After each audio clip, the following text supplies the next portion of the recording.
Welcome to the Groovy Game Zone. What do you do when you're trying to play a fantastic SEGA Genesis game, but are hindered by an awful controller such as this one? Well, you go out and you get yourself a SEGA-built, SEGA-licensed, 3-button SEGA Genesis controller. SEGA. So you have an at-games SEGA Genesis, complete with 2 crap at-games Genesis controllers that run on 2 AAA batteries that might corrode if you're in like a 2-month move, and they have a pretty bad IR sensor.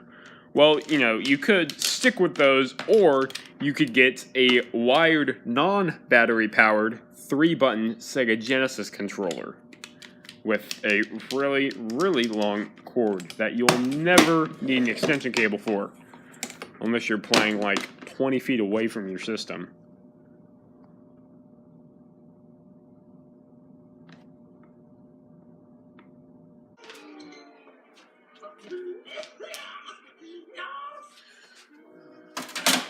Hey, that's a pretty good cartoon. Anyways, we're not here to watch Pinky and the Brain. We're here to play SEGA Genesis and Sonic the Hedgehog 2 with the 3-button Genesis controller.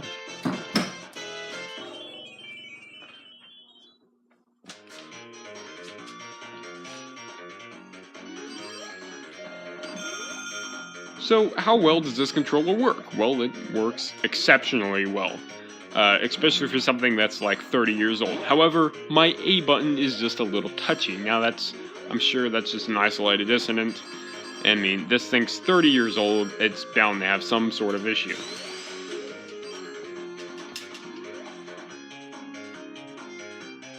Another thing it doesn't do is it doesn't make you any better at Sonic the Hedgehog 2, and that's unfortunate because I really, really suck at this game. I can't get past that chemical act zone Planet 2 or whatever it is. I don't even know. All I know is that it's tough and I can't get past it. Something that's pretty cool about this controller is that the fact that they used Atari parts to build this. So if you flip the cord around, you can easily plug it into your Atari 2600 or your Atari flashback system. Funny enough, the wireless controller works the same way, except rather than plugging it in, you can just have it sync up to your Atari. In this shot, you can really get a sense of size and how small the at-games Genesis controller is compared to a real Genesis controller, and how cheap and plasticky the at-games one is.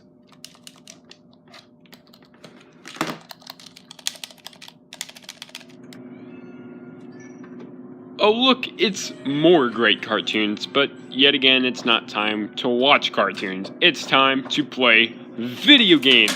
Now it's time to watch me suck at asteroids.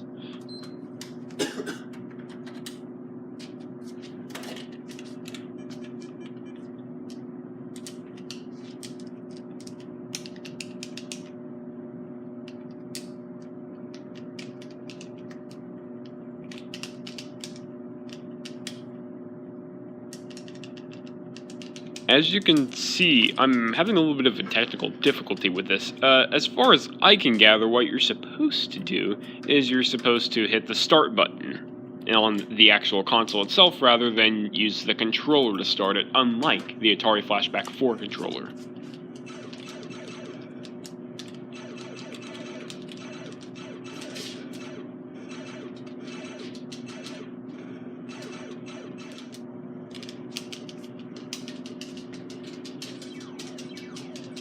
Here we are, a game I'm slightly more better at. Yars' Revenge on the Atari 2600. This is a pretty good game to have a Genesis controller for.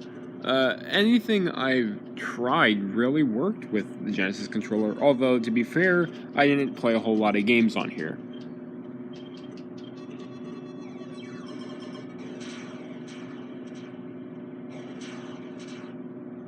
I didn't try any games that would usually require a paddle controller, a driving controller, or a trackball. I'm actually looking to getting into a paddle controller and a trackball to play Millipede and Centipede and Pong.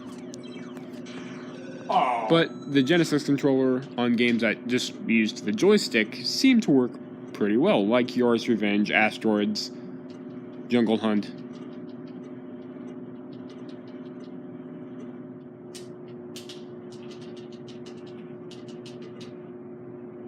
It's big, it's wired, it's comfortable to use when playing Space Invaders. It's the SEGA Genesis controller for the SEGA Genesis.